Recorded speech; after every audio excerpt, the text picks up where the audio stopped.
It was hoped that lunar rocks would help solve that mystery. The Apollo 11 mission in 1969 marked the beginning of direct human exploration on the moon. During 6 missions, 382 kilograms of lunar rock were collected. Transporting all that from far-flung locations on the moon's surface required a lot of power. Apollo 15 finally developed the answer: the Lunar Roving Vehicle. Moving about freely on the moon's surface, this lunar rover could take astronauts farther afield than they could go on foot. However, developing the rover was very much a matter of trial and error. The lunar soil would be very different from Earth's. Engineers had to develop a vehicle that could operate on all kinds of terrain. Weighing just 200 kilograms, but capable of carrying a 500-kilogram load. A supercar that would be used to locate and transport rocks on the surface of the moon. It was a great vehicle. They did a wonderful job in building it, you know, especially for those days. You know, it's hard to believe now. We're talking how long ago? 40 years, 30 years? What are we talking, you know? The last flight in the Apollo program was Apollo 17. On this mission, NASA finally included a scientist astronaut. This was a final chance to investigate on the moon's surface, a gamble that they could discover lunar materials of types never found before. Hey, there is orange soil. Orange! They succeeded far beyond their expectations, finding traces of the moon's dramatically violent past.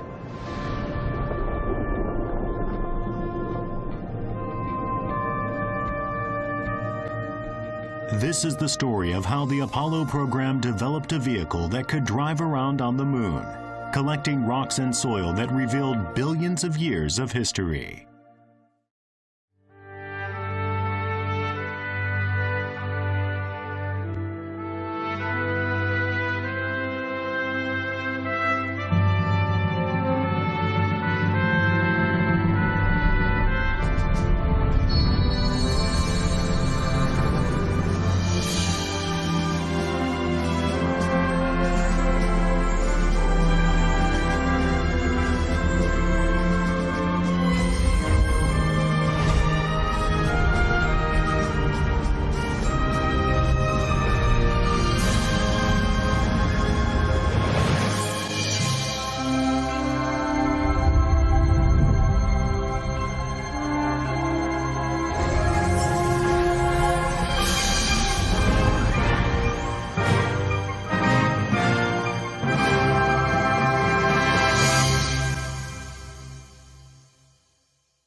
From time immemorial, people have cast longing glances at the moon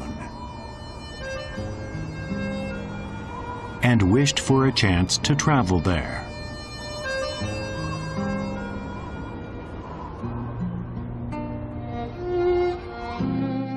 The first person to make that dream come true was the brilliant rocket scientist Wernher von Braun. He led the Apollo program, which actually landed men on the moon.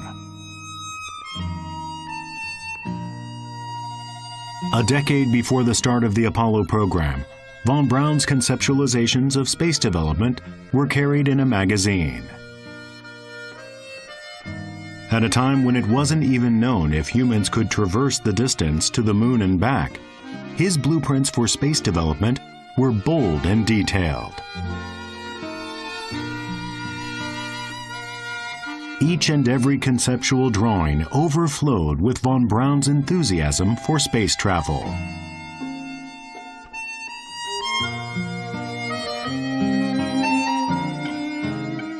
Exploration on the moon's surface was also included. A major role was to be played by lunar rovers. They were to function somewhat like the covered wagons that blazed trails through the American West. Clearly, even before space travel began in earnest, a lunar vehicle was conceived of as essential to exploration on the moon's surface.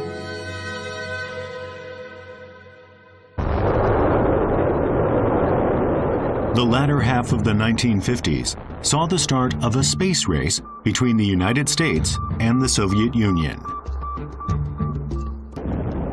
These two superpowers staked their prestige on efforts to launch artificial satellites.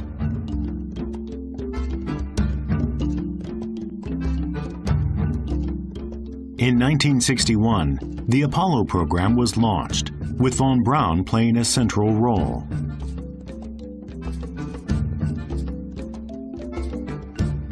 The next year, development of a lunar vehicle began.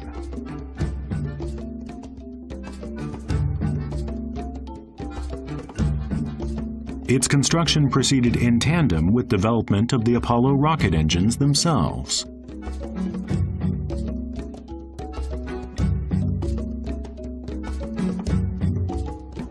The best regarded prospect from that phase of development has been preserved. The MoLab, or Mobile Laboratory, built in 1964.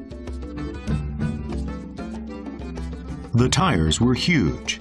The vehicle was 9 meters long and weighed 3 tons. The inside was spacious. The design permitted 2 astronauts to live and work there for 2 weeks.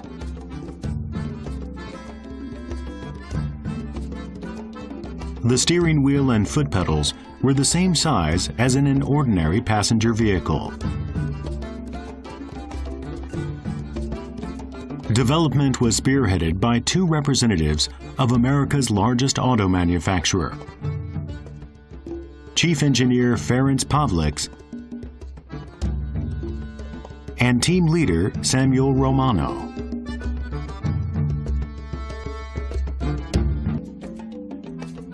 Development went smoothly, but this rover never made it to the moon's surface. The problem was that massive body. NASA realized that they would need another rocket just for the rover, in addition to the one carrying the astronauts.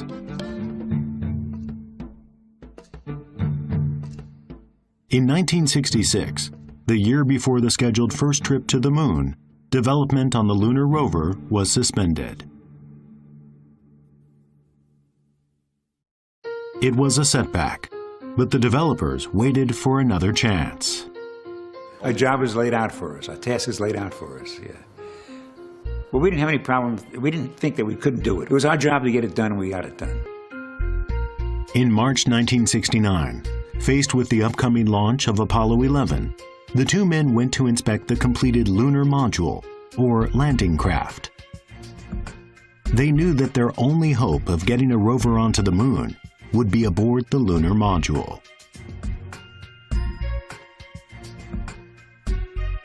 But the lunar module had no space to spare, except for one unused compartment they spotted. It was a recess just 1.5 meters square and 0.9 meters deep. Well, when we first saw this is impossible. We couldn't fit this larger vehicle in that space. But Pavliks, the engineer, did not give up. He tried to see how compact he could make the rover. To carry 2 astronauts, it had to be at least 3 meters long. To get around on the moon's rock-strewn surface, it had to have large tires. But any way they calculated it, it was too big to fit on the lunar landing module.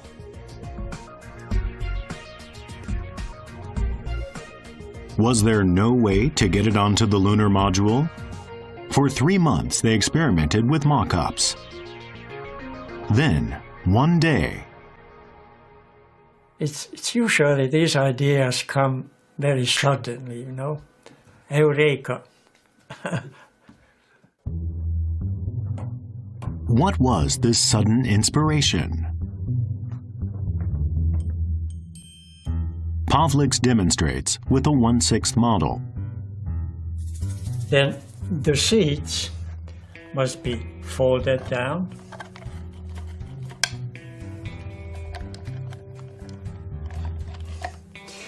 Then the front chassis, which is hinged, is folded over 180 degrees.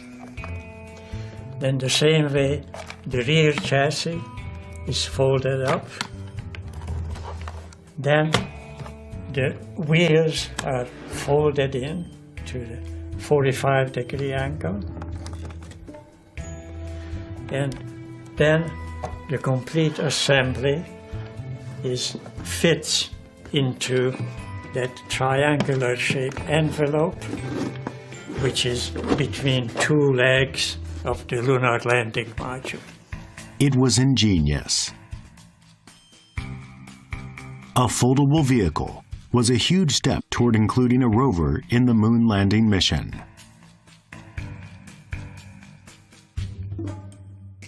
Two weeks before the scheduled launch of Apollo 11, the two men took their model to NASA for a demonstration. When we went to Huntsville, and the engineering people were very excited that hey, maybe this could work, okay? So one of the engineers said, why don't we show it to Dr. von Braun, who was the director of the Huntsville NASA organization.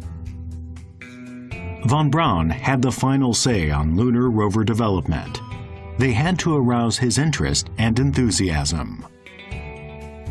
Pavliks had an idea how to do that.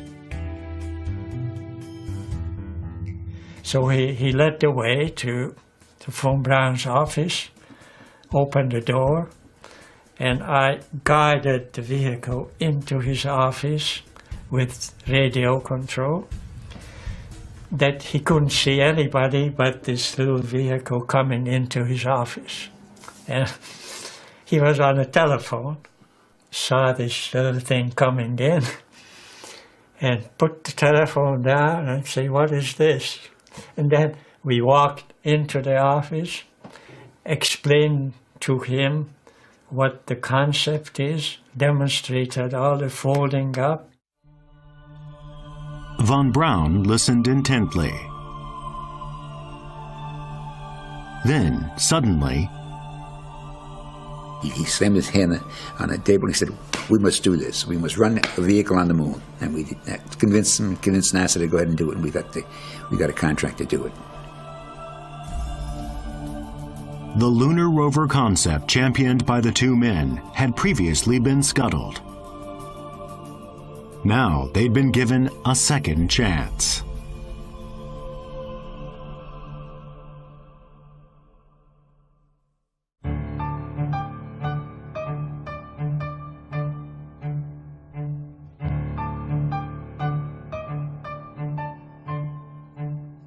Two weeks later, Apollo 11 was launched.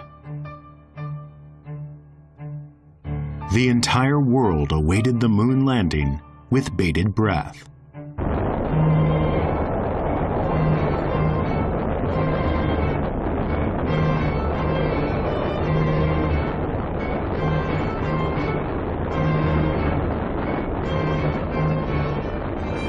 The rehearsals for the Apollo program of putting men on the moon and bringing them back were over. This was the real thing.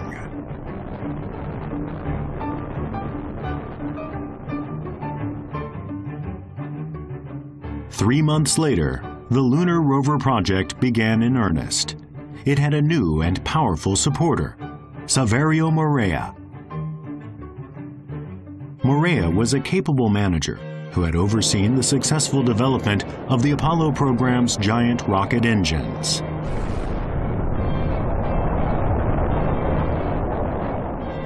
all they do to send out the next model car, it takes them like 4 years before they're happy with the design and they can finally put one out on the street that's different. We had to produce flight hardware for astronauts in a totally unknown environment in 17.5 months. Starting with Apollo 11, NASA was planning on about one moon landing every 6 months. Apollo 15 was scheduled to undertake full-scale research on the moon's surface in 1971, just 2 years away. The lunar rover would have to be operational for that mission. The contract required development and production within a mere 18 months. This vehicle would be the first ever to run on a surface other than planet Earth's. It was a tough schedule, but they started development by trial and error. The first requirement was the capability to roam freely over the moon's rough terrain.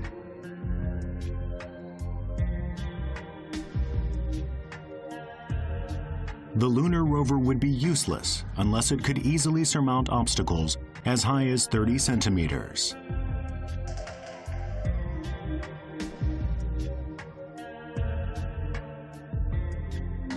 The vehicle utilized technologies that were still unavailable to vehicles on Earth.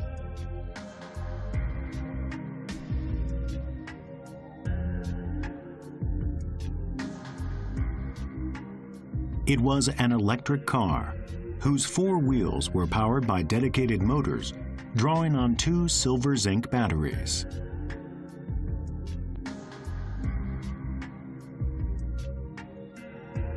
The 4 motors put out a combined total of 1 horsepower. That was enough for the moon, whose gravity is only 1/6 that of Earth's. Operation was simplified. The manual controller had steering, acceleration, and braking functions all there at the driver's fingertips. Later, to accommodate the bulkiness of the astronaut spacesuits, the controller was reconfigured to a T-shape, so the driver's hand could rest on it comfortably. The design goal was operational ease. Maneuvering the rover was simple. Tilt the controller forward to start moving. Tilt right, it turns right. Tilt left, it turns left. Pull back to engage the brake. Push the button and pull back to put it in reverse. In test runs, actual astronauts checked out every feature very carefully.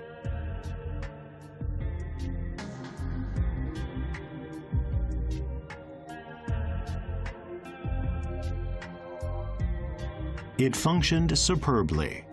Everyone agreed development had gone well.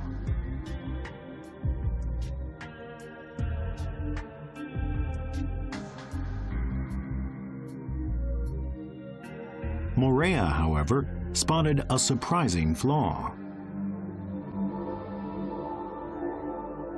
Not so much the vehicle itself, but how the man would interact with a vehicle like ours in a 1/6G environment.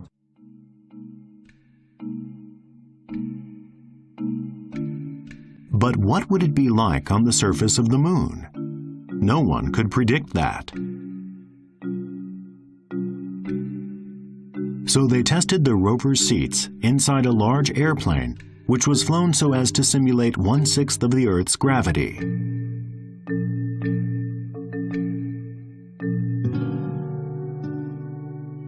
This is the footage of that experiment.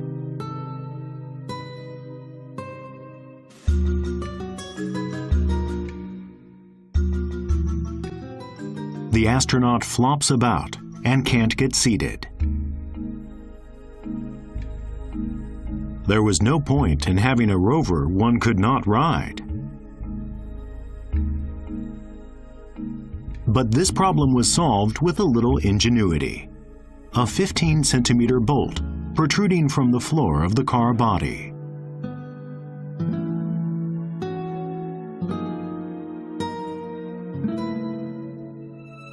The astronaut could then hook his foot briefly under the bolt, levering himself onto and into the seat.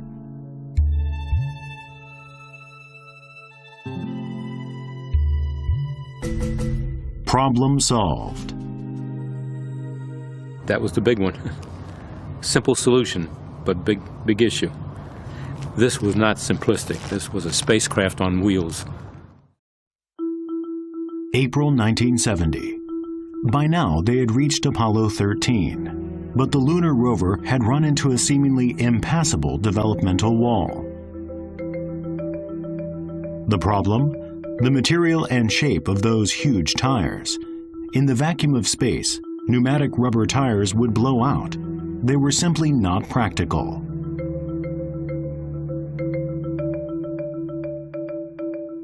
What's more, on the moon, the terrain, scarred from the impact of countless small meteorites, is uneven, full of potholes. But in some places, the soil is finely granulated, like powder. The tires would have to do well on that sort of terrain as well. They needed something strong, resistant to temperature fluctuations.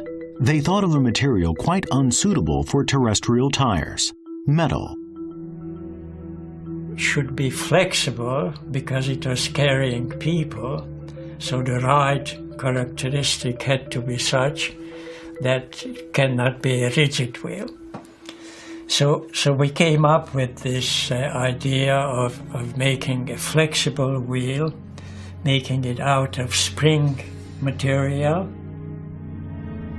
So they created 10 types of metal wheels or tires and tested each and every type. It had to be lightweight and suited to any terrain. It also had to give a comfortable ride.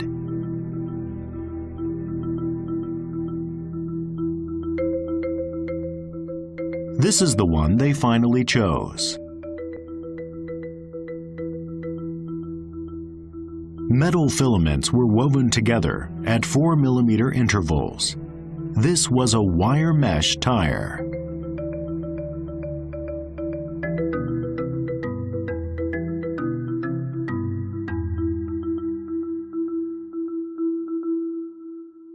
This wheel is a very good simulation of an actual tire. It yields as you press on it, and it returns, and it has enough strength to carry the weight of the vehicle. So it seemed like it, and it can't blow out. Romano's team had overcome their greatest obstacle. Where does a wire mesh tire get its strength and versatility? Kazuya Yoshida, who helped develop the Japanese asteroid explorer Hayabusa, ran some tests. He fabricated two 15-centimeter diameter wire mesh tires and attached them to a small testing unit. A rock was inserted in the test bed to create a 3-centimeter high obstacle. How will the tires perform? The test unit easily negotiates the obstacle.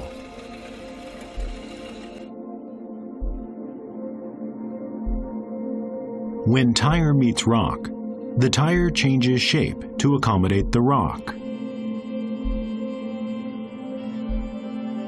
That suppleness in the wire mesh tire, allowing it to traverse both rocky ground and softer soil, is exactly what is needed on variable terrain like the moon's.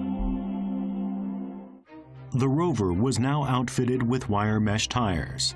The next step was to simulate lunar conditions for full-scale testing.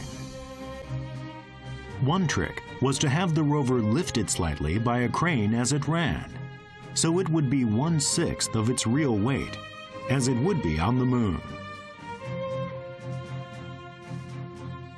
Only after it passed numerous performance tests was the lunar rover deemed ready.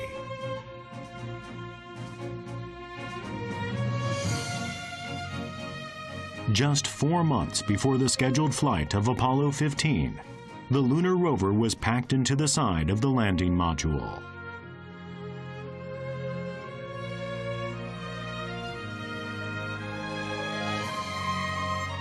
And NASA was setting a new plan in motion. The moon's surface has both dark-colored and light-colored areas. Up to Apollo 14, the moon landings had all been on the dark areas. They are called seas, and they are flat. That made them relatively safe for landing. But the only kind of rock they could find in such places was basalt. There's plenty of that on Earth. So Apollo 15 would approach one of the light areas instead. The plan was to set the lunar module down near the edge of a dark sea, and then have astronauts set out in the rover for brighter, higher ground. NASA had not yet obtained any rocks from the moon's highlands.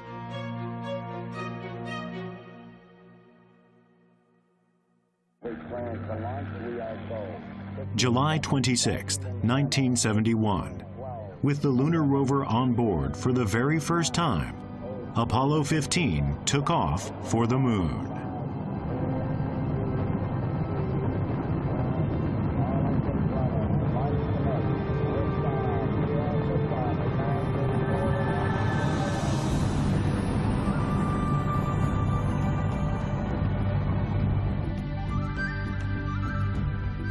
Taking the rover made this an historic flight, one that marked the beginning of true lunar exploration.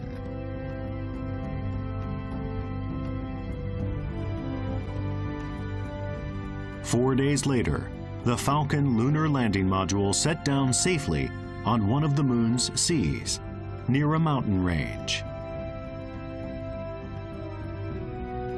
They were about to realize the fruits of 1.5 years of development.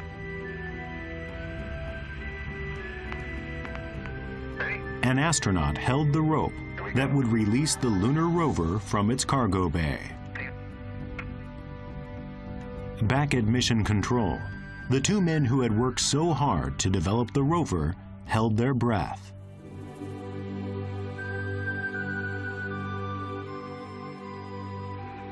The rope is yanked hard, and the rover begins to emerge. All it took was one quick pull for the rover to start to deploy.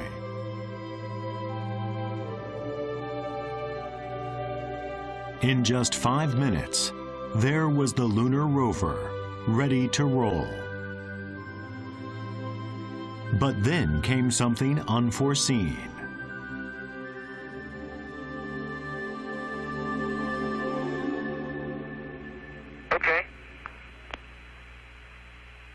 Got a detent. We're moving. Extraordinary.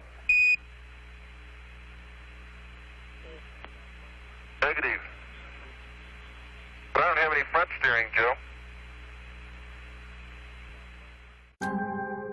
There was no front steering at all.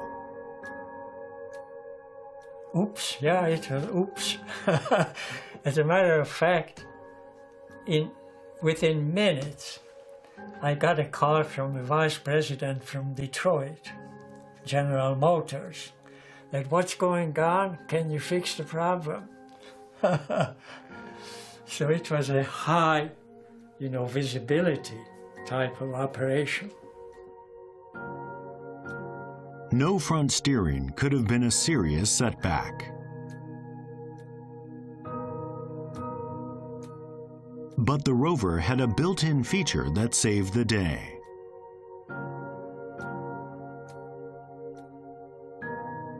The front and rear wheels actually operated in tandem in a 4-wheel steering system.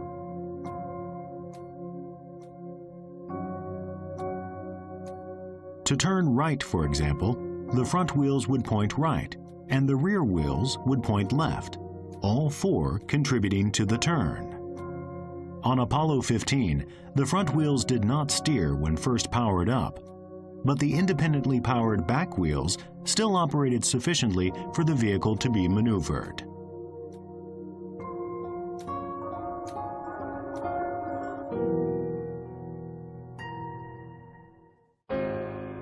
"40 minutes later, the rover was declared ready to explore the moon.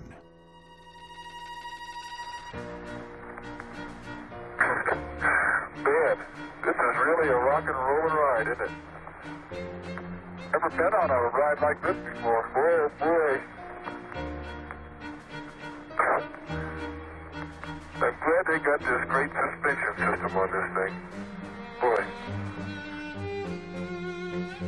Average speed, 12 kilometers per hour. The two astronauts riding the rover were just ecstatic. Then, suddenly, they realized they could no longer see the lunar module. Since the moon is only 1/4 the size of Earth, traveling 3 kilometers as they had put them beyond the horizon. But that was no cause for alarm. They had built-in technology that gave them distance and angle to the lunar module. The first ever lunar car navigation system. With no fear of getting lost, they were emboldened to go even beyond the sight lines to the lunar module.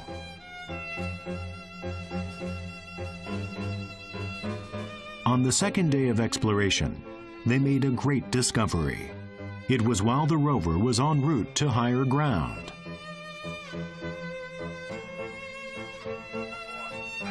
The two explorers were at the edge of a vast crater. Okay, Jimmy, let's go to work. Roger. Look at that. Almost see twinning in there. Guess what we just found?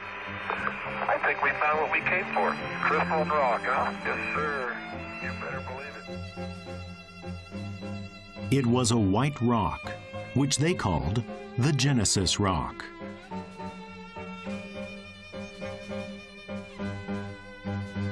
The highlands were composed of rock that formed shortly after the moon itself was born.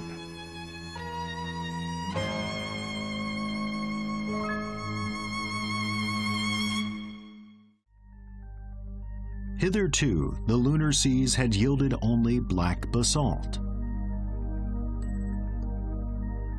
What Apollo 15 retrieved from the highlands was a white rock called anorthosite. This discovery made it possible to construct a scenario explaining how the moon achieved its current shape and characteristics. 4.6 billion years ago, the solar system had only just taken shape. Right after the Earth itself was born, a body the size of Mars collided with it.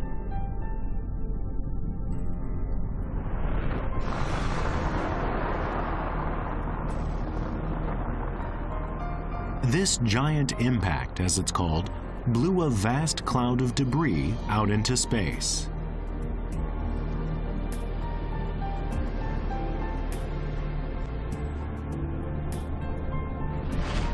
The fragments were gravitationally attracted to each other and fused in a repeated process.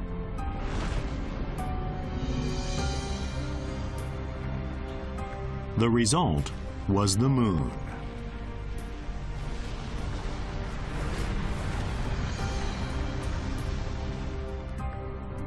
As it took final shape, the moon was covered in magma, molten rock heated by the energy from all those collisions. In time, as the moon cooled, white anorthosite began to crystallize in the interior. With a relatively low specific gravity, the anorthosite gradually moved to the surface, where it formed the moon's crust.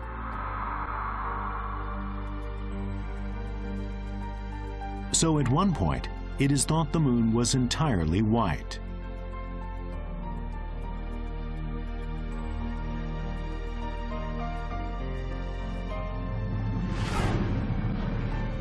Then, however, the solar system was struck by a vast swarm of meteoroids.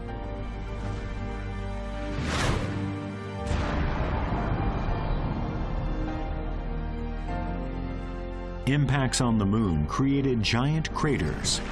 They punctured the crust, through which magma pushed up from the moon's core onto the surface. The magma, now lava, cooled in the form of black basalt. This is how the moon's seas were formed. This account of the formation of the moon is based on discoveries made possible by the lunar rover.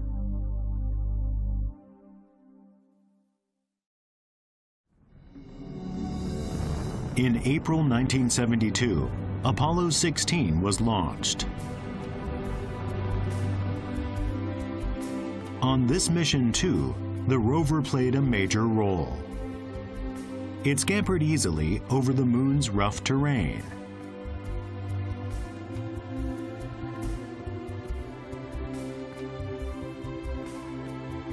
And it covered a total of 27 kilometers. 10 times farther than an astronaut could have walked in the same time period. The lunar rover had proved to be indispensable to the Apollo program's moon-based exploration.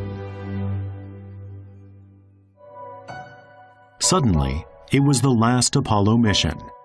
NASA hoped for a spectacular new discovery.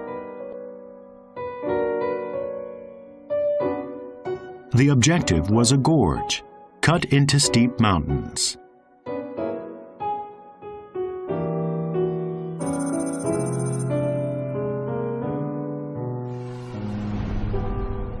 This terrain was far more complicated than any attempted before. There was a good chance some strange new rocks would be discovered. And it was their last chance. So on Apollo 17, NASA sent in a ringer. For the first time, a scientist was aboard. A geologist named Harrison Schmitt.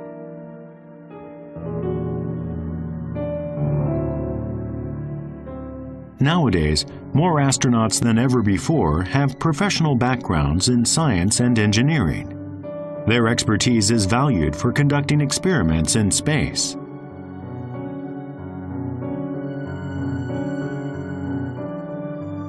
But on the Apollo program, given the extraordinarily complex operational requirements, all the astronauts except for Schmitt were military pilots.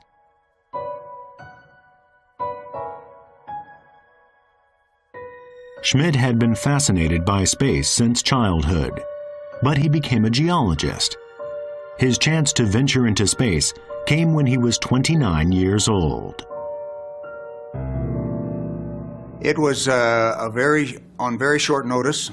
The NASA and the National Academy of Sciences asked for volunteers for scientists to become astronauts in November of 1964. And I thought for about 10 seconds and decided that I would regret not volunteering, and so I volunteered.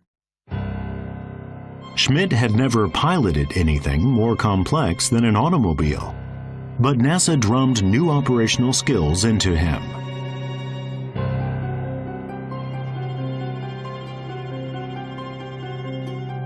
Apollo 17 was the last chance to discover new moon rocks.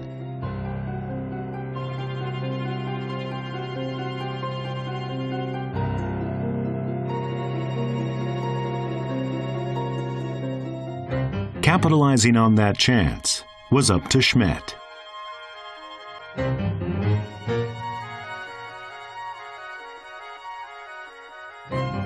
December 7, 1972.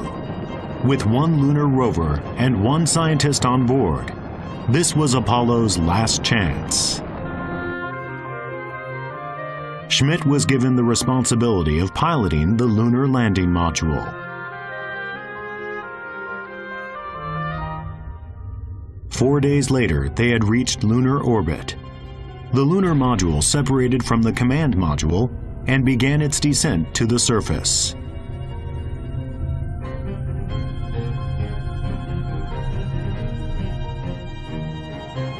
Carefully, they descended to a narrow gap between steep mountain ridges.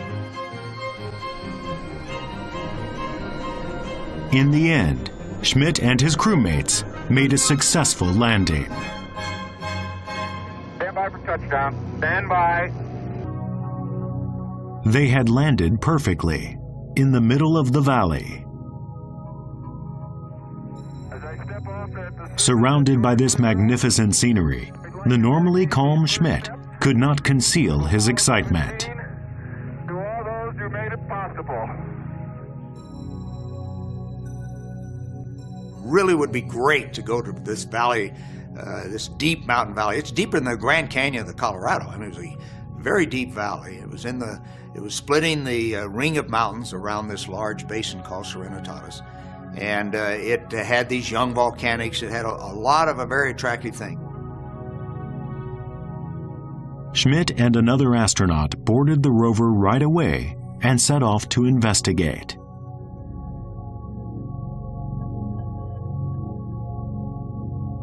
They traveled west to a point 3.5 kilometers from the lunar module. Right in front of them was a crater more than 100 meters in diameter. Schmidt's instincts as a geologist told him to focus his attention on this crater. And I think everybody in Mission Control was excited about it too, because it was so unexpected. The geologists in Mission Control could not conceal their enthusiasm either. Until then, there had been no indication that there had ever been volcanic activity on the moon.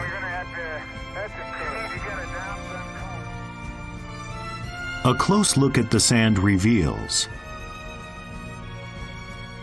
tiny globs of glass, 0.1 millimeters across. They called it orange glass. It was a volcanic deposit, what we call a pyroclastic deposit.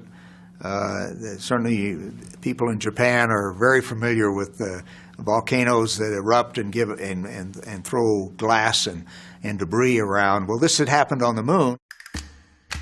The orange glass was created 3.6 billion years ago. At the bottom of a crater made by a meteorite impact,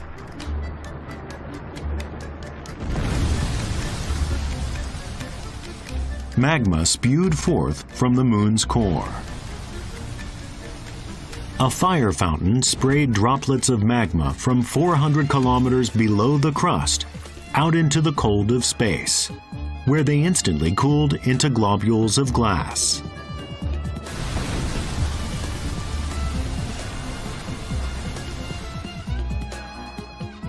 Schmidt and his colleagues had discovered irrefutable evidence of volcanic activity on the moon.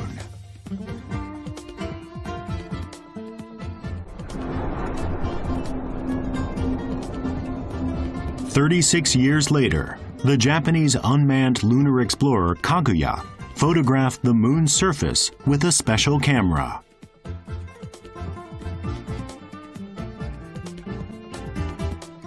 It identified more than 40 locations on the moon where there was sand with the same composition as the orange glass.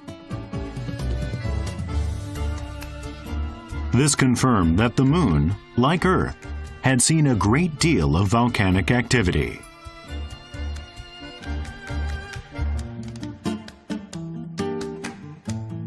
We were told later on that without the rover, NASA or the government would have cancelled the last 3 or at least 2 Apollo flights. So it was, in a sense, the rovers were saved the last 3 of the Apollo flights, because it was a new element in the exploration. The riddle of the moon's origin was solved by the Genesis rock and orange glass, and it was the lunar rover that led to these discoveries.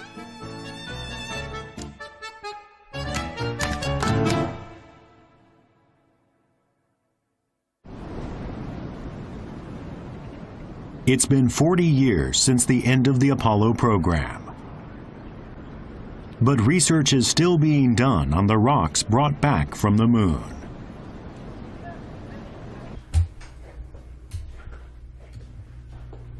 New facts are even now coming to light.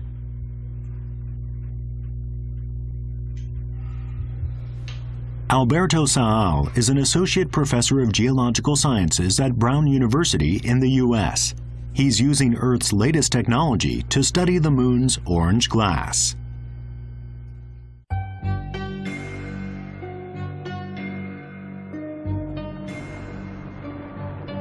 When the magma spewed out of those lunar craters, it instantly formed glass globules that incorporated substances from the moon's core. That makes them time capsules of the very origin of the moon.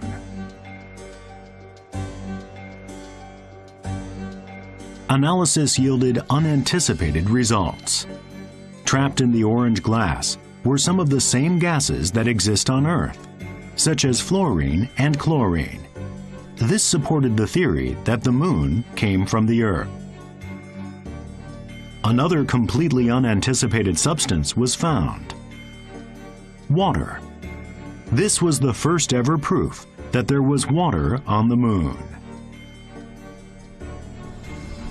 When Earth suffered the giant impact that gave birth to the moon, the fragments of Earth dislodged into space were heated to 4,000 degrees Celsius. It had been thought that all the water would have evaporated. But where had the moon's water come from?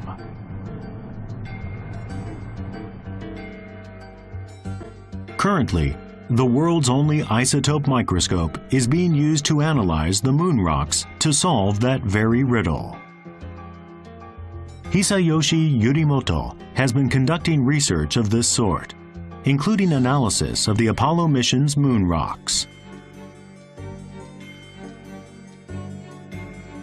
That includes measurements of deuterium, a hydrogen isotope.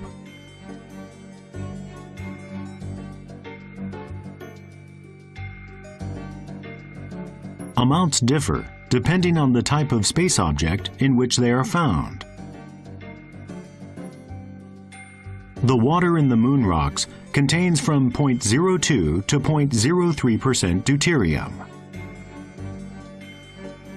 Comparable amounts of deuterium are found in another well-known type of space object: comets.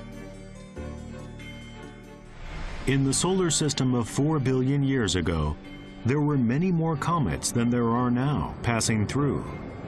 Yurimoto believes that the moon was showered with a huge quantity of comet ice in that era, when the comets passed too close to the sun.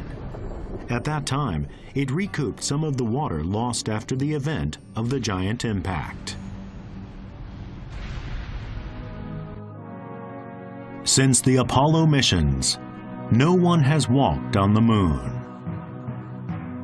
But plans are underway now for new moonwalks. In 2009, the U.S. launched the Lunar Reconnaissance Orbiter, or LRO. It is parked in lunar orbit 21 kilometers above the moon, from which it photographs the surface. This is an effort to compile detailed information for the next people who attempt to conduct investigations on the moon's surface. This is one of the images captured by the LRO.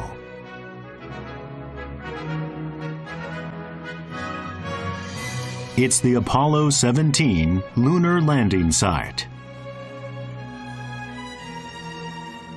Those spidery lines mark where the lunar rover scudded across the moon's surface. Their tracks remain even now. At the end of one of those tracks, a lunar roving vehicle, no longer roving. The rover was a major player in moon explorations of an earlier era. Now it sits there patiently, waiting to greet new explorers from Earth.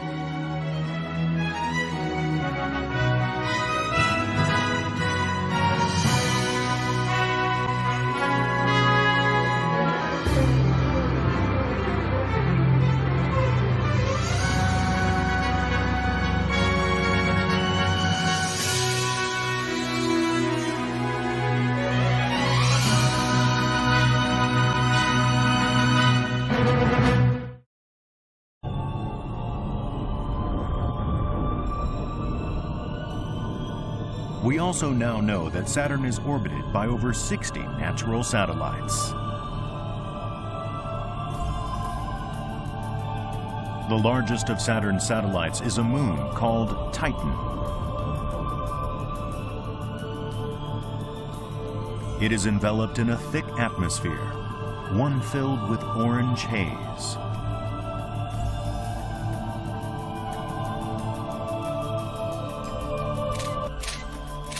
In 2005, a NASA probe penetrated the veil of mystery and sent back the first images of the surface. The terrain looked amazingly familiar. Black lines branched out over the surface. They looked just like rivers. And numerous lakes were discovered.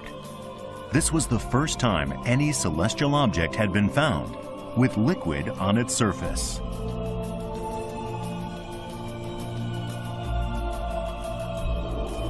The more the probe investigated, the more Earth-like Titan seemed to be. It was at this point that scientists began to suspect that life might be present.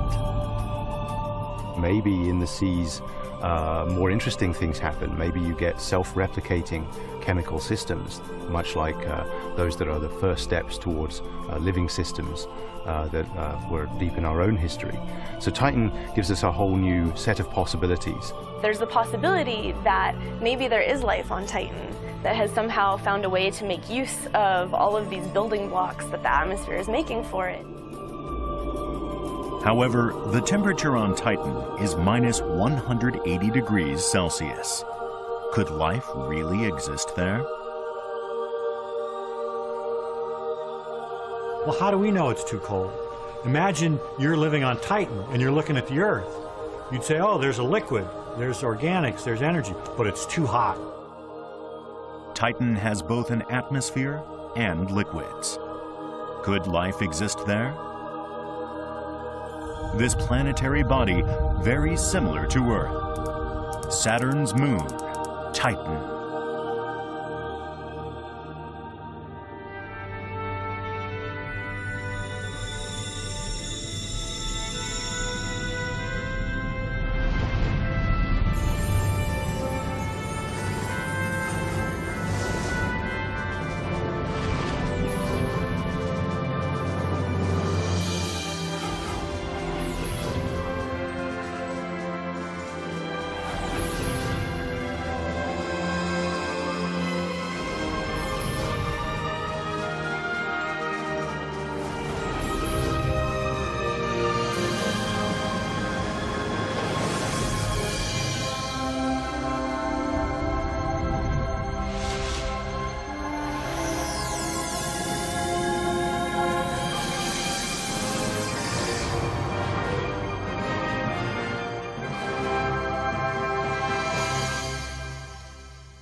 Imagine the journey from Earth to Titan.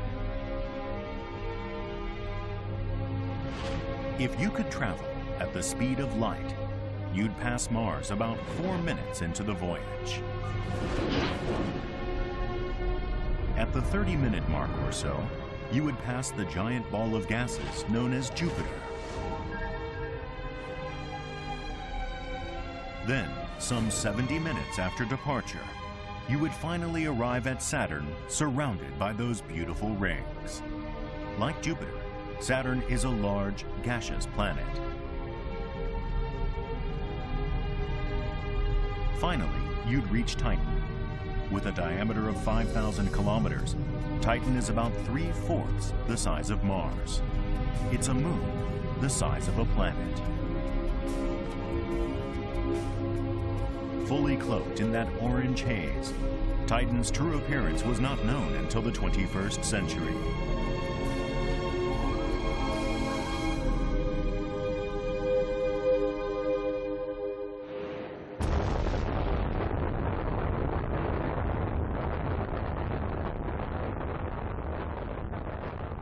(1997) saw the launch of the Cassini-Huygens mission.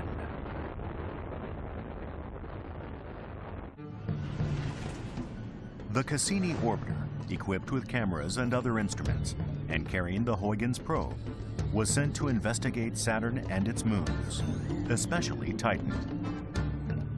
In 2004, 7 years after liftoff, Cassini-Huygens reached the vicinity of Saturn, 1.4 billion kilometers from the Sun.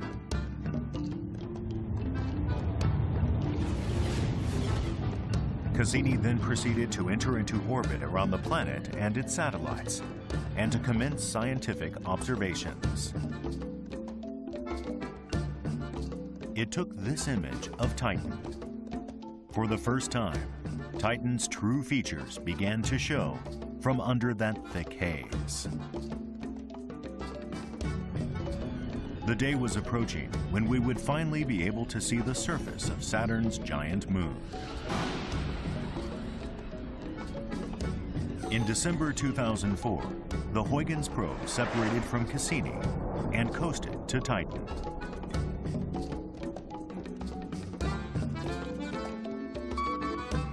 The target landing site was near Titan's equator. What that site would be like, no one knew. Titan's atmosphere is 1,000 kilometers thick. The probe entered it.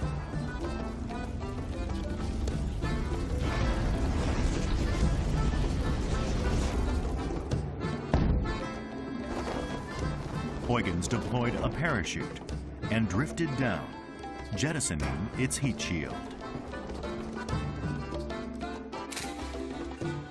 This image, taken from a height of 152 kilometers, was Huygens' first view of Titan, which was still obstructed by haze. Huygens was shooting still images as it descended. Its microphone also captured the sound of the wind rushing by.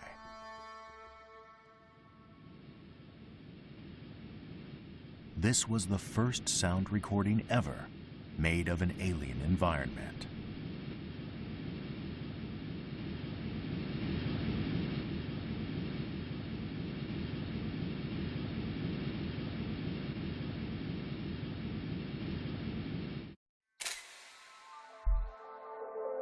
These images of Titan's surface were taken by Huygens from 16,000 kilometers up. Black veins, like the branchings of a river, are visible. It does look as though they are flowing to the mouth of a river.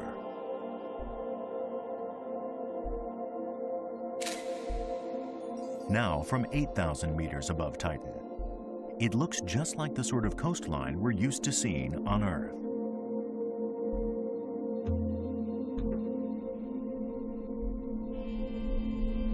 Finally, the landing. This is an image taken by Huygens just after landing. What look like rocks and pebbles strewn about over a flat plain are actually chunks of ice.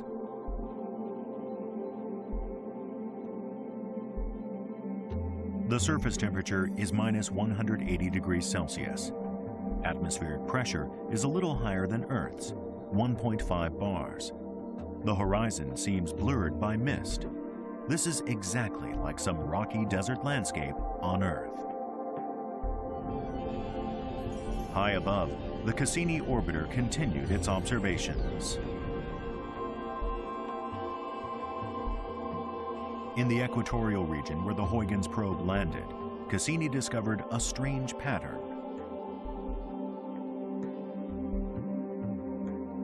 Some sort of regular striping. Further observations found similar striations covering some 20% of Titan's surface.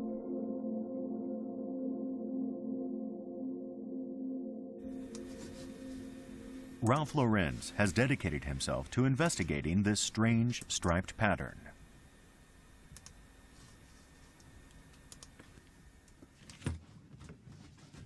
He is trying to solve the mystery of Titan's stripes by comparing them to patterns he finds on Earth.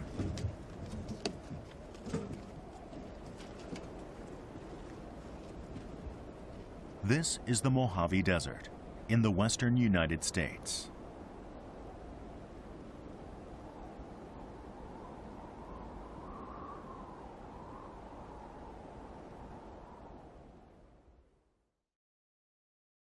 Lorenz believes Titan's stripes are like the peaks and troughs of desert sand dunes. There are indeed real similarities. It's remarkable somehow that despite the different gravity, the thicker atmosphere, and the different material that the sand is made of, somehow the landscape ends up looking almost exactly the same as many places on Earth. By comparing the shape of the dune and the interaction with the rest of the environment, we can get an understanding of how these structures formed. And for example, different shapes of dunes form in different wind patterns. So the goal is to solve the mystery of Titan's stripes by investigating terrestrial desert dunes. Lorenz's first step is to send up a kite with a camera for an aerial overview.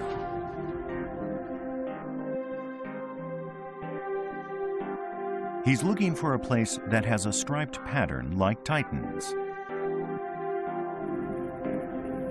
Next, he mounts a dune buggy equipped with GPS. He wants to measure the heights of dunes and the angles of their slopes.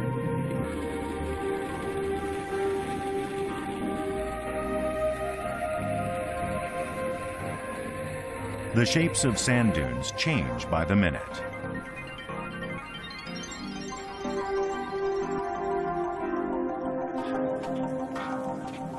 Lorenz plants a stake with a streamer attached. In fact, he plants a whole line of them along this slope. This will show what sort of wind creates this type of dune.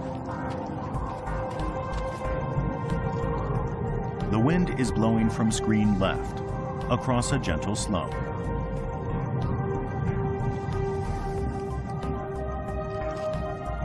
Then it swirls around, as if to carve out that slope to the right.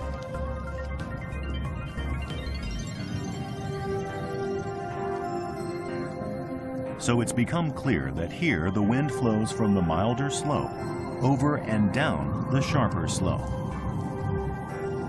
Lorenz believes that the stripes on Titan are also wind-sculpted sand dunes.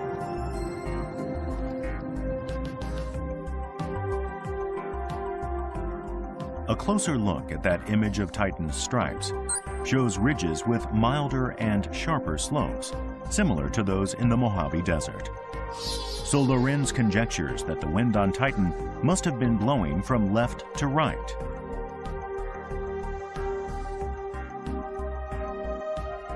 The winds blowing on Titan's dunes, however, are thought to be weaker than the winds on Earth. The reason for that is that Titan's gravitational force is only 1/7 of Earth's. A relatively small action can produce a big result. So on Titan, effects similar to those seen on Earth are being produced by mild winds. Titan is still an active world where, geologically speaking, processes are still happening. And the fact that we can see sand dunes, for example, suggests that the winds that move the sand around are still active, that we're seeing a dynamic planet, much like the Earth. There was another unexpected aspect to those images taken by Huygens. Look closely at those chunks of ice on the ground. They are reminiscent of stones turned over and over by rivers on Earth. Sharp edges are worn down. They're rounded, like pebbles. So there may well be liquid on Titan. This discovery attracted attention and astonishment. Meanwhile, the Cassini orbiter made a surprising discovery of its own. Black spots and blotches were visible near Titan's north pole. Radar observations showed them to be lakes, filled with some liquid. They number in the hundreds, and some of them are huge. This is the first time liquid has been found on the surface of any celestial body other than Earth. The lakes are dotted with islands and fed by rivers. But with a surface temperature of minus 180 degrees, any water on Titan would have frozen. What liquid could it be in these lakes and rivers?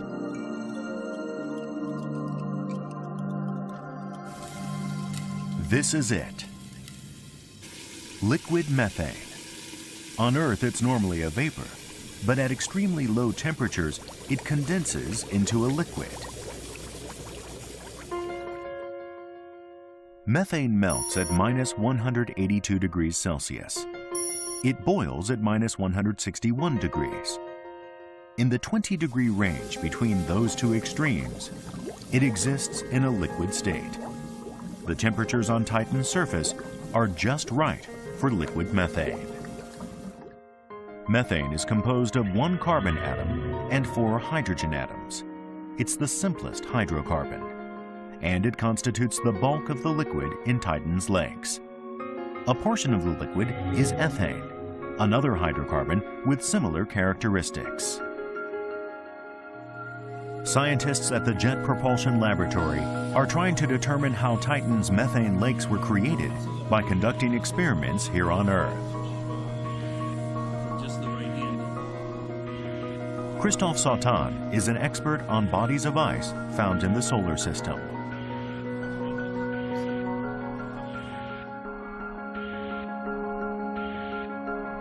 This device is called the Titan chamber.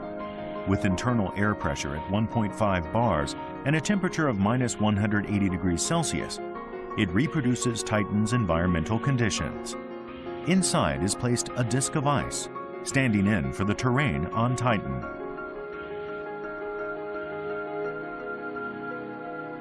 They then release droplets of liquid methane onto the surface of the ice.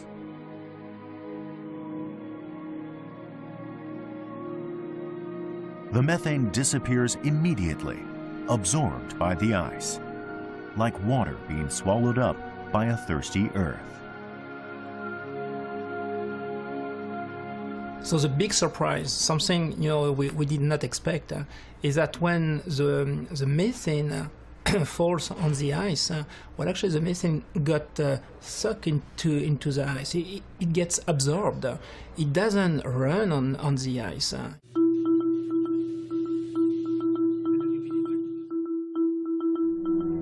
However, if methane continues to drip onto the ice, eventually it begins to pool on the surface.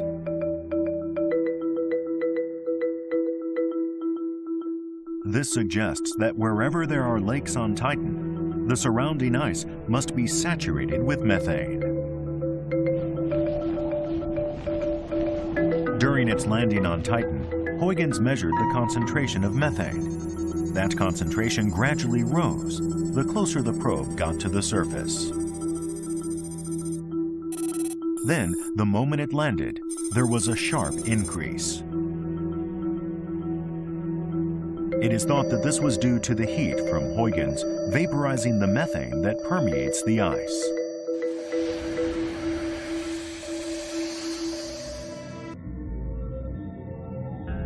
On Titan, liquid methane acts in ways similar to water on Earth.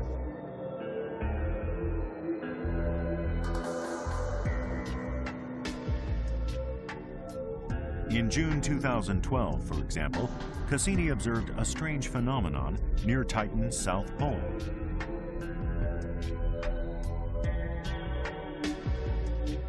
An oddly shaped mass seemed to be squirming about in the atmosphere. It was a cloud, swirling.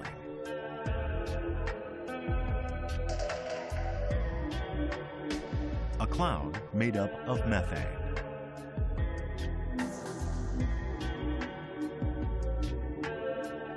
On Earth, water is recycled as water vapor and rain. One of the factors prompting this is seasonal change. On Titan, the same sort of mechanism seems to be at work.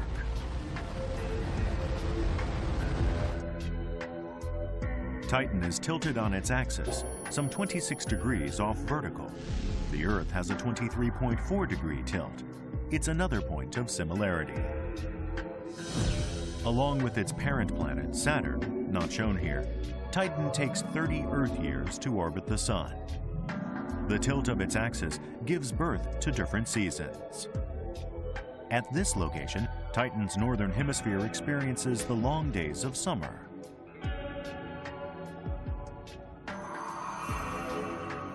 The northern hemisphere is warmed, producing rising atmospheric currents.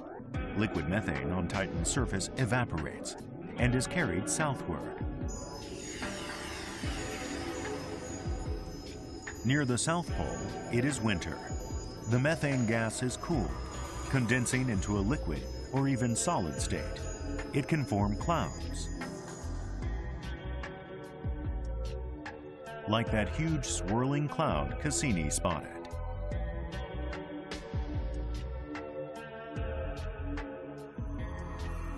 When it's winter in the northern hemisphere, the cycle reverses. Now the methane cloud forms near the North Pole.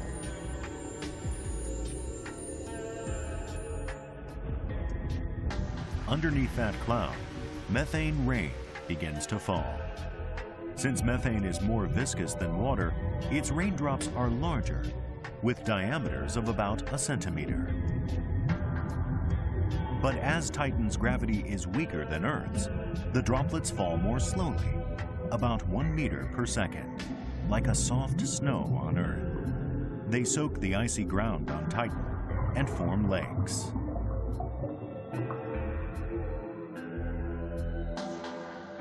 Wind blows, rain falls. When people could finally see Titan close up, they were astonished at how much it resembles Earth.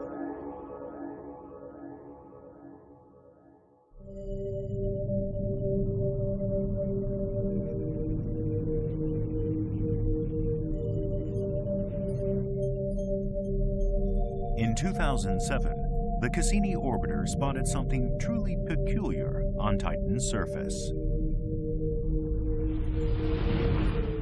A land formation, some 70 kilometers across, in the shape of a flower. What could it be? Perspective can be gained by combining images taken from two different points of view.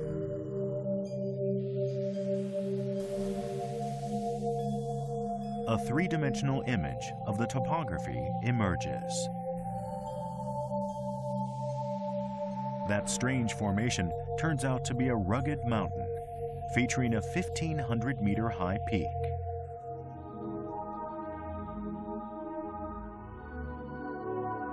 There's also a chasm that looks like it might be a volcanic crater. From that, one can infer a formerly active volcano.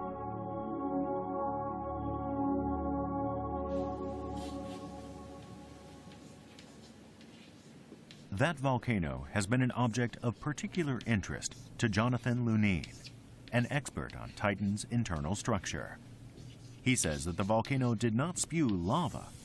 Rather, it pumped up a mixture of ammonia and water. One thing to remember is that when water is mixed with ammonia, it can stay liquid down to very low temperatures, down in fact to -100 Celsius. But at that point, within a few degrees of that point, the liquid is actually very viscous. It's almost like basalt. And so if that is what is flowing out on the surface, we would see very thick flows. Lunine believes that under the ice beneath the volcano, there's an ocean. He came to this conclusion due to changes in Titan's shape.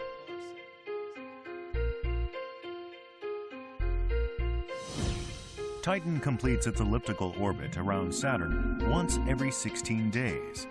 During that time, it regularly feels the changing effect of Saturn's gravity. In short, it experiences tidal forces. At its farthest point from Saturn, Titan is almost perfectly spherical. But at its closest point, where Saturn's gravitational pull is the strongest, Titan grows fatter.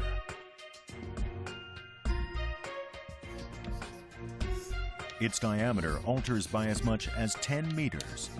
Lunine says that Titan can transform so dramatically because internally it is not made entirely of solid rock. Lunine's observations suggest the following picture of Titan's structure. The outer crust of ice is some 50 to 100 kilometers thick. The center is comprised of two types of bedrock. In between the ice and the rock, however, is a layer of liquid water. The bedrock generates heat, says Lunine, permitting the water to remain in a liquid state. This ocean layer is some 300 kilometers deep. Ammonia, present in Titan since its origin, has also dissolved into the water. It is thanks to this ocean layer that Titan can change shape so flexibly. The interior is warm enough that really only liquid water is a suitable, stable material in that region. So we're pretty sure from the gravity experiment that Titan has a liquid water layer under its surface. According to Lunine, the tidal forces caused by Saturn in turn stimulate volcanic activity. Tidal forces cause friction along the boundary between the ice and the subsurface ocean. The water heated in this way melts some of the icy crust. It builds up like terrestrial magma and eventually forces its way up above the surface.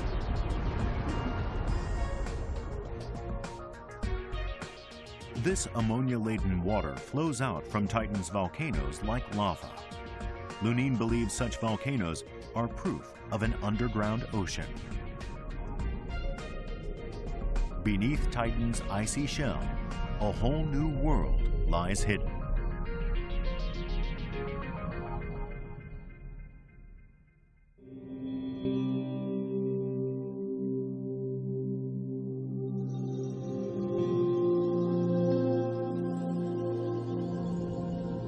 Saturn has over 60 moons.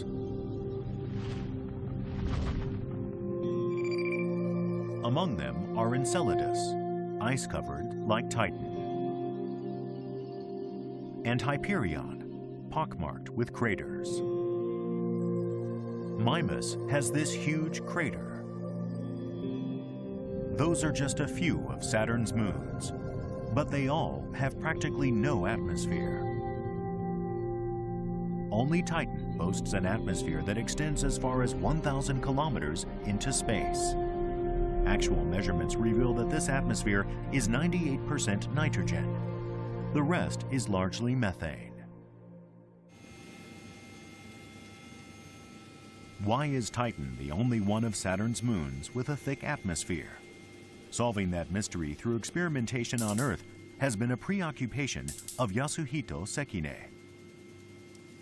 Sekine believes that Titan's atmosphere was generated by an extraordinary mechanism.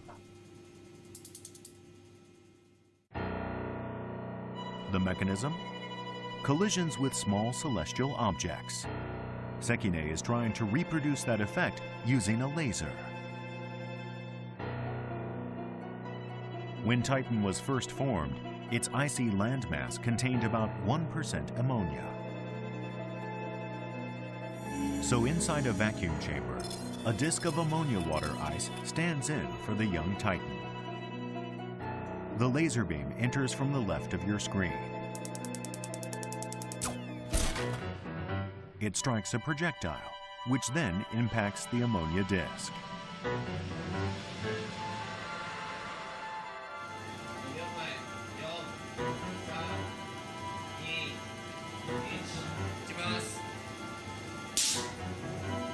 That was the laser shot. gases released by the impact are measured.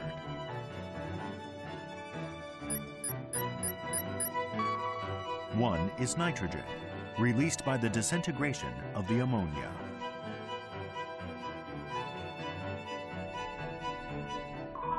Titan's thick atmosphere contains large amounts of nitrogen.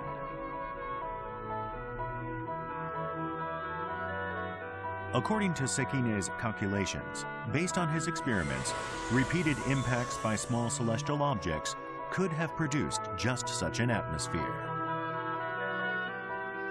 タイタンの地殻中にもともと入っているぐらいのアンモニアの量があれば今の 1.5 気圧の窒素の大気を作ることができるということを明らかにしました。重要な点はですね、大きい天体でないと大気を重力的に持てないということです。なので他の衛星たちは同じように衝突は起きたんですけど、それぞれが小さいがために窒素の大気を持つことができなかったと。For example, Enceladus, one of Saturn's other moons, is merely 500 kilometers across. That is 1/10 of Titan's diameter. Saturn's other satellites are also small, with weak gravitational fields. So even if they've been similarly impacted, they haven't been able to hold on to any atmosphere. But did Titan in fact experience repeated bombardment by small celestial objects?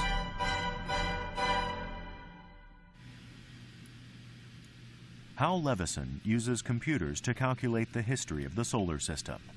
He has advanced the revolutionary theory that some 4 billion years ago, the entire solar system was shaken by a massive event.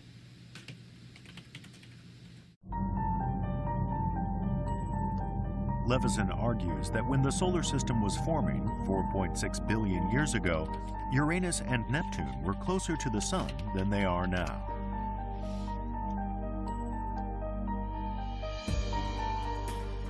He inputs the location and size of the planets, and also of the small celestial objects that lie further out.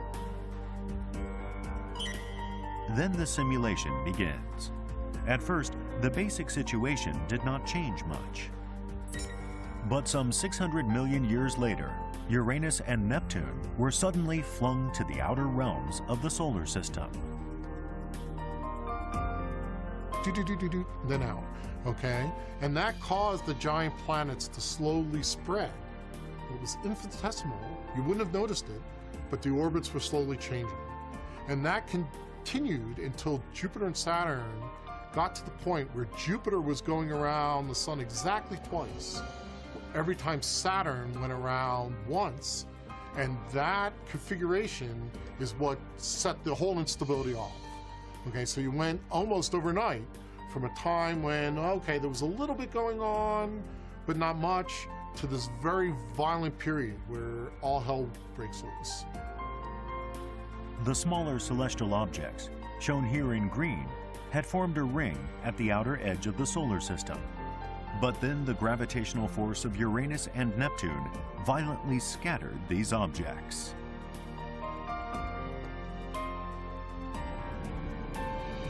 The result was that in the period from 4 billion to 3.9 billion years ago, the planets of the solar system encountered a barrage of small celestial objects. During this period, Titan also was hit repeatedly, developing a nitrogen-rich atmosphere. That made it a very special moon. たった1億年とかそれぐらいの短い期間なんですけど、その間にですね、その 1.5 気圧という膨大な量の大気を作ることができたというふうに考えられます。タイタンっていうのはですね、唯一人類が初めて見つけた生きている天体だというふうに言えると思います。で、地球と同じようにですね、表面で液体が存在して、それが蒸発して雲を作って雨を降らしてというような循環が起きているのはですね、現在の太陽系の中では地球とタイタンだけです。で、その点において40億年前のその出来事というのはタイタンにまさに命を吹き込んだと、生きている天体にしたという意味で非常に画期的な出来事であったというふうに思っています。1977 saw the launch of Voyager 1. Its mission? To explore and observe the outer planets, from Jupiter to Neptune.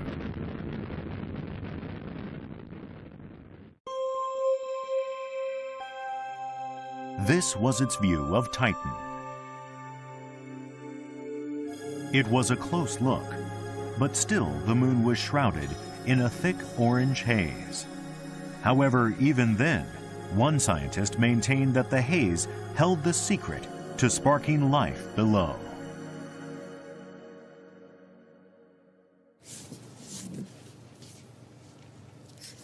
Bishun Khare has been trying to penetrate the mystery of Titan's haze since the early 1970s. He participated in the Voyager mission. He has focused on the haze as being itself a source of life. Khare introduces a nitrogen-methane mix into a sealed flask to simulate Titan's atmosphere. The flask is fitted with electrodes. Now Khare discharges them. This is meant to reproduce the effect of lightning or other energy surges on Titan's atmosphere. It's about 10 hours since the start of the experiment. A reddish-brown substance has become visible inside the flask. Khare claims that this is the very same substance as the haze enveloping Titan. So what happened inside that glass vessel? First off, the electrical surges split apart the molecules of nitrogen and the methane. Their atoms recombine with carbon and other atoms in all sorts of ways, forming a variety of new organic compounds. Analysis showed that some 200 types of organic compounds had been created in this experiment. Organic compounds are the materials out of which our own bodies are made. They are the building blocks of life. It was thanks to Khare's work that Titan came to be considered one of the celestial objects on which life might exist.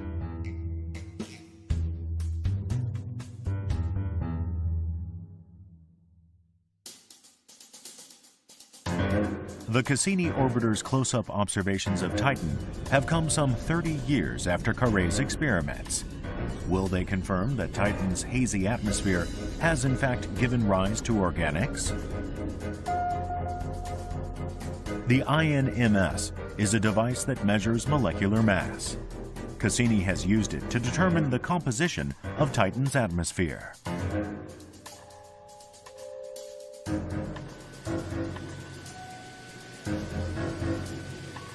Cassini's data were streamed back to Earth, where they were analyzed by Hunter Waite and his colleagues. Waite led the team that designed the INMS instrument package carried aboard Cassini. Waite's lab was able to reproduce and confirm Cassini's data by utilizing the same INMS system. They could then analyze accurately whatever molecules or compounds the instrument had detected.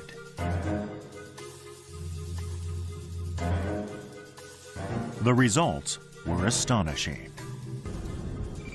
Rendered in the form of a chart, each of the different molecules identified by Cassini is represented by its own colored area. Various organic substances were created in Titan's atmosphere, ranging from ones with a single carbon atom to more complex ones with 6 or 7 carbon atoms. When Cassini sent back data, we found out that the upper atmosphere was much more relevant than we ever thought, that most of the chemistry seemed to be going on in the upper atmosphere, that very large molecules were being created in the upper atmosphere, way beyond our expectations. Titan is one of the best organic factories in the solar system. Bathed in ultraviolet and cosmic rays, Titan's upper atmosphere is continually engaged in converting nitrogen and methane into a rich array of organic compounds.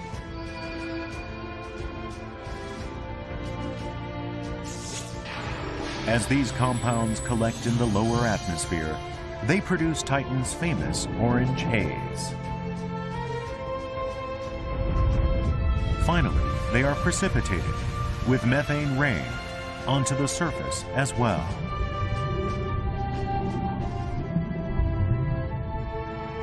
It's been 4 billion years since Titan's atmosphere was formed.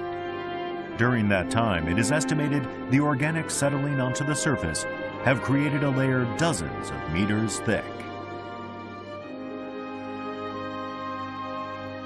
The dunes discovered near Titan's equator are thought to be a large deposit of these organics. Now on Titan, the sand is made, we think, from organic material, and we think that material comes down and gets built up into sand-sized particles that are then accumulated by the wind to form dunes much like these. Amidst this accumulation of organics on Titan's surface are substances of vital importance to the emergence of life. That finding was made by a young researcher with a specialty in organic chemistry, Sarah Hurst. Hurst has undertaken a minute examination of the organic compounds discovered in Titan's atmosphere. She's written her own computer program to do that.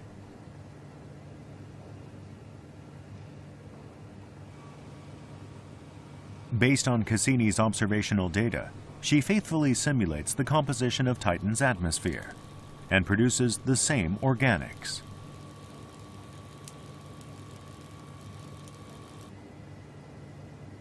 Next, she uses her computer program to determine the molecular structure of every compound. These peaks right here are the masses of the ions in the mass spectrum data, and then it's the number of carbon, nitrogen, oxygen, and hydrogen in each of those peaks. And so then what the code does is it goes through and compares this information to a list that I've given it of all of the amino acids and nucleobases that we're looking at. So here we have, at 136, we have the molecular formula of adenine, which is 5 carbons, that matches. It has 5 nitrogens, it matches. No oxygen, and then 5 hydrogens. So we know from this that we have the molecular formula of adenine in this sample. Genetic information for all life on Earth is encoded in DNA. Adenine is one of its 4 major components, or nucleobases, and all 4 have been produced in Hurst's experiments. If these nucleobases combine in such a way that they create DNA, then a huge step forward will have been taken towards life itself.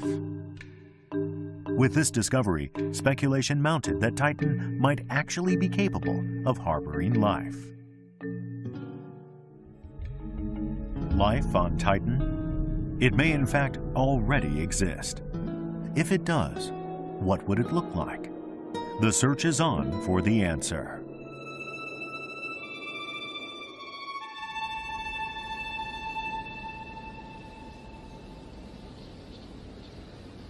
Trinidad and Tobago form an island country in the southern Caribbean.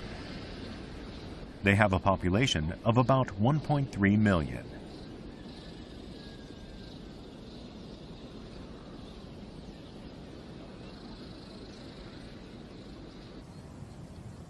They also have one of the most unusual lakes in the world.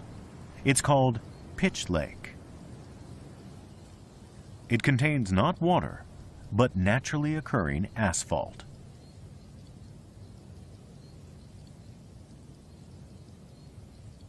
It bubbles up from an oil field that lies underneath, creating a lake of asphalt that's 40 hectares in area and 80 meters deep.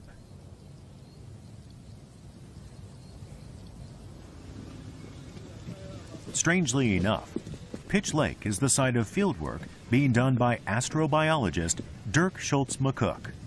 He thinks that Titan is the best candidate for the location of extraterrestrial life. He's come here to try to envision what life forms on Titan might be like.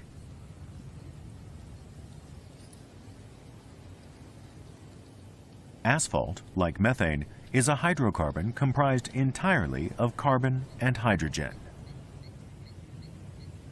You wouldn't think this was a substance that harbors life. But Schultz-McCook says it actually does contain microorganisms.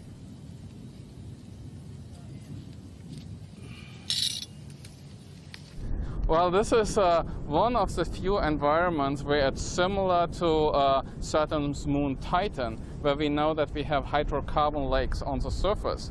Obviously, Titan is very cold, so it's still different than from over here.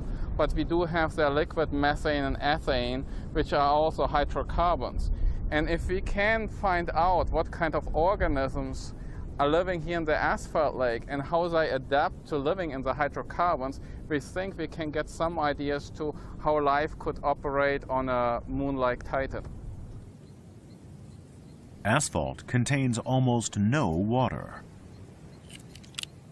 Did you say that there's microbes in there? Yes, there's microbial organisms in that liquid asphalt. In this thing? In this thing, yeah.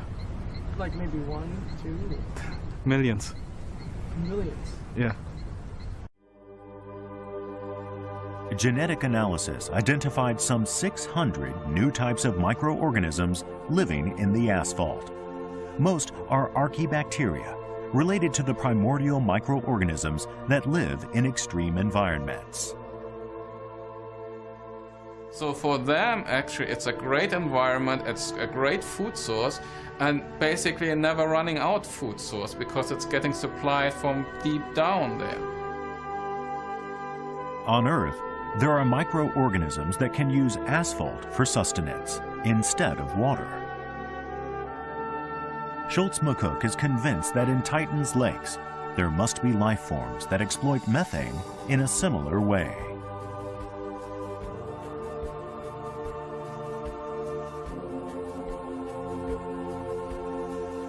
Another scientist, Chris McKay, holds that the methane lakes on Titan contain creatures so unlike Earth creatures that they exceed our wildest imaginations. Think of fish living in water and ask them to imagine a bird which lives in air. They probably can't conceive of an organism that is so much denser than the medium in which it lives. Fish move through water by floating. So they would imagine a bird must float in the air. We humans live in an environment called Earth. We produce energy by causing oxygen and organic matter to interact. That is our lifestyle. But McKay is arguing that on Titan, life forms would be based on a Titan lifestyle that makes use of what's available on Titan. Titan's atmosphere contains minuscule amounts of hydrogen and acetylene. McKay thinks that there may be life forms on Titan that exist by deriving energy from the interaction of those two substances in a methane environment. McKay says that life could very well already exist on Titan.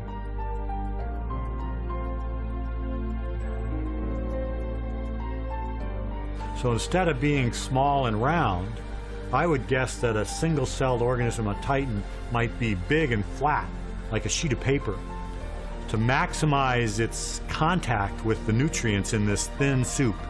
So it's living in an environment where there's not a lot of food. So it's got to access the food with a big area. And maybe on this area, it has active molecules. So it's like a big flat sheet of paper with little traps on it to collect food. To that life form, that will be the normal environment. It was not until the 21st century that Titan's thick veil was lifted. Now that we're getting a closer look, what new discoveries await? So Titan gives us a whole new set of possibilities, and there are for sure perhaps hundreds, maybe millions of worlds like Titan around other stars. Do those have life? Titan maybe can give us some clues. If life is found on Titan, humanity's view of the universe will surely change. The best place for me in terms of finding another type of life would be Titan. Because if we find it on Titan, then we know that it really is too. It's not the same as us. When we go to Mars, we may find life on Mars, but we won't be sure that it's not the same life as Earth. So my best hope would be we find life on Titan, because then I know that we found two completely different types of life. Then I can go on to some other science problem. There is only one body in space that we know of, other than Earth, that has a thick atmosphere and lakes. Titan. If life is found on Titan, it will instantly increase the possibility that life exists in many other places in the universe as well.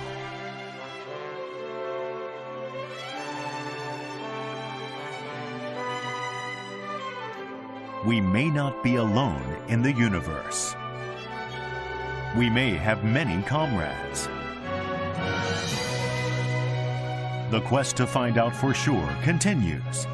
Clues to solving that great mystery lie hidden on Titan.